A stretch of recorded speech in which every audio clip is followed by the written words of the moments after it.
नमस्कार दोस्तों, आज मैं चर्चा करने वाला हूँ धर्मगुरु पे।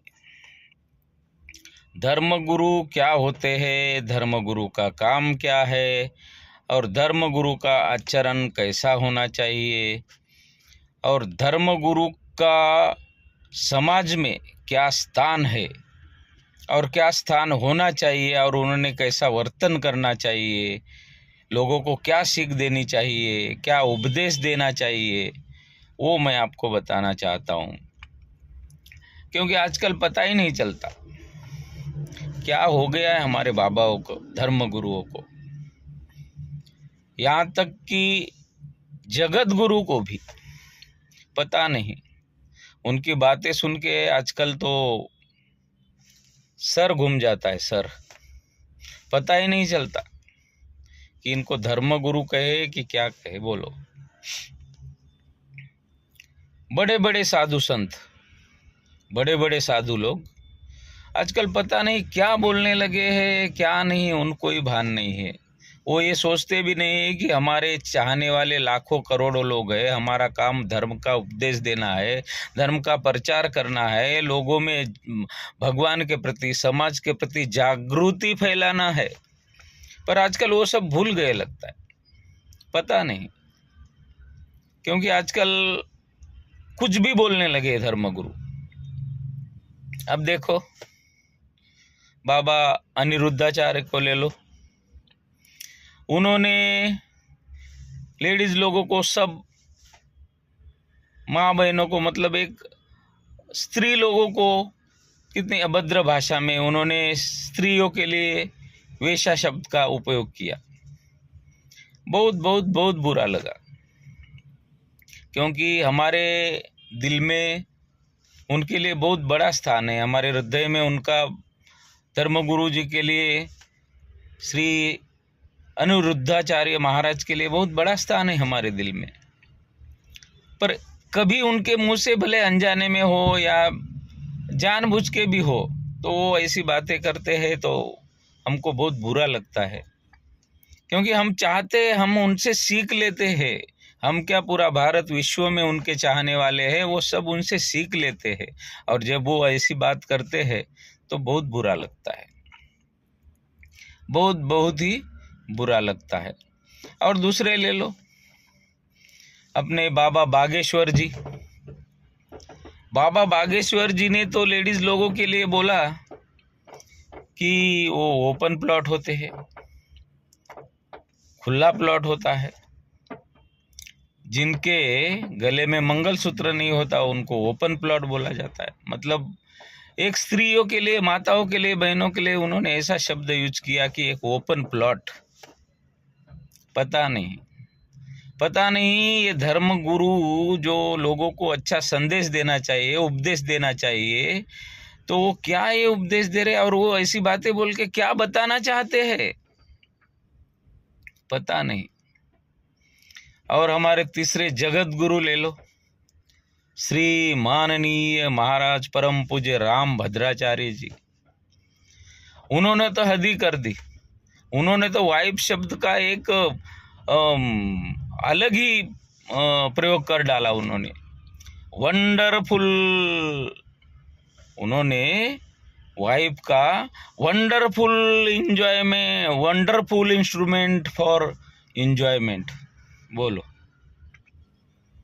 Wonderful instrument for enjoyment. बोलो, स्त्री लोगों का, माताओं का, बहनों के लिए उन्होंने, कि मतलब स्त्री पत्नी एक मनोरंजन का साधन है, मौज मस्ती का साधन है, ऐसा उन्होंने बोला। बोलो, अब क्या बोले, पता नहीं चलता।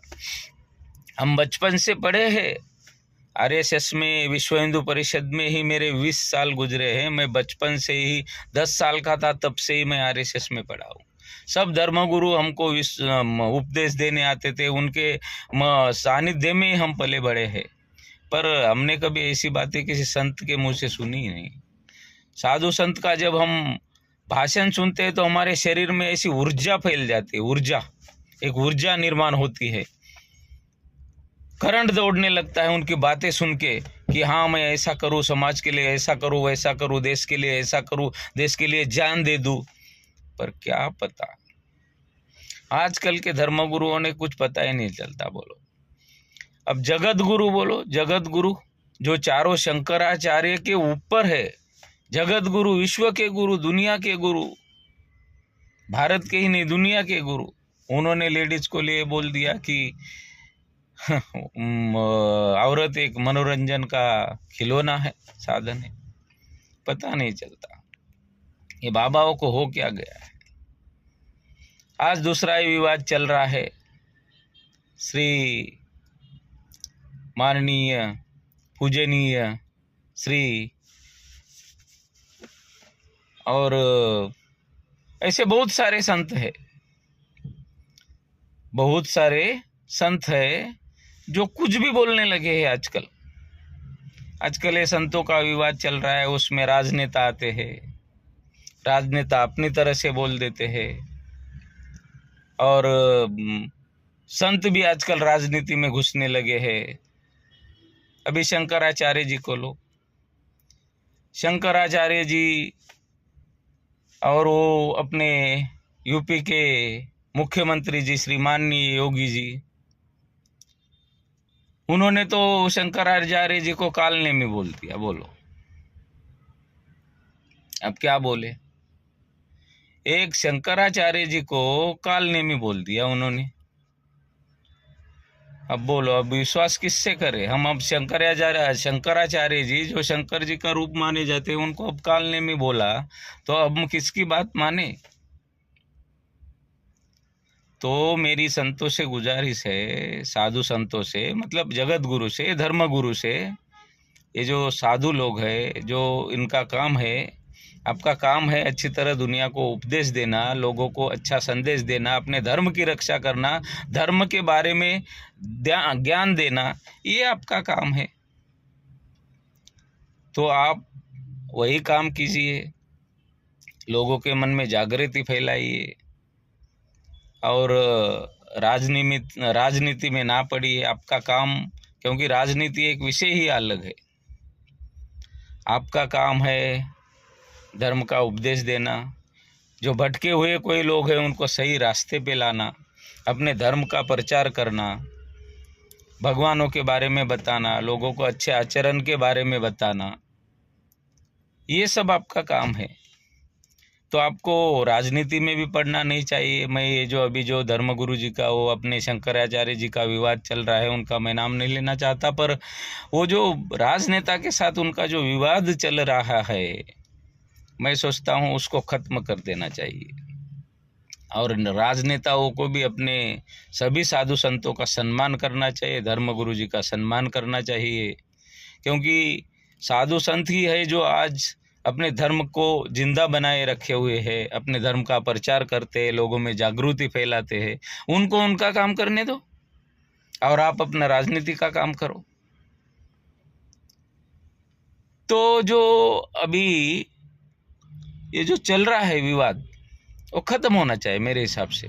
जो अभी मुक्तेश्वरानंद जी जो शंकराचार्य जी है अपने, मैं नाम नहीं लेना चाहता था तो भी मैं बोल रहा हूँ कि उनको भी हमारी प्रार्थना है कि वो अपना ये विवाद ख़त्म करे, और सभी राजनेता को भी हमारी जनता की तरफ से अपील है कि आप ये सब वाद ख़त्म करें। ये जो वाद विवाद चल रहा है, इससे एक गलत संदेश जाएगा, क्योंकि हम ही हमारे शंकराचार्य जी को कालने में बोलेंगे, और हमारे शंकराचार्य जी को भी राजनीति में नहीं पढ़ना चाहिए, पर उनको भी अपनी बात रखने का तो अधिकार है ही। अगर श्रीमाननीय जगत गुरु श्री शंकराचार्य अगर अभी मुक्तेश्वरानंद जी अगर कहते हैं कि गौ माता को राष्ट्र माता का दर्जा देना चाहिए, तो मेरे हिसाब से दे देना चाहिए, क्योंकि महाराष्ट्र की श्रीमाननीय एकनाथ शिंदे जी की सरकार ने उनको राज्य माता का, गौ माता को राज्य माता का दर्जा दे दिया। पूरे भारत में महाराष्ट्र पहला राज्य बना कि जिन्होंने गौ माता को राज्य माता का दर्जा दे दिया। तो हमारी केंद्र सरकार से भी अपील है कि वो भी इस पर विचार करें और वो कर सकते हैं। माननीय मोदी जी काम तो बहुत अच्छा कर रहे हैं और वो भी खुद ही गौ माता को माता ही मानते हैं, वो भी बहुत सेवा करते हैं। उनके हृदय में भी गाय के लिए एक माता का स्नान है, वो भी गाय को गौ माता ही मानते हैं। और मैं तो बोलता हूँ धर्म गुरु जी ने भी थोड़ा संयम रखना चाहिए कि होगा, जब राजनेताओं के मन में आएगा तब पूरे भारत में एक राष्ट्रीय स्तर पर गोमाता को भी राष्ट्रीय स्तर का दर्जा मिलेगा। तो दोस्तों वीडियो ज़्यादा लंबा हो जाएगा, तो मैं अभी इतना ही बोलूँगा कि धर्मगुरु जी ने उनका काम करना चाहिए और राजनेताओं को अपना काम करना चाहिए। बस, धन्यवाद दोस्तों।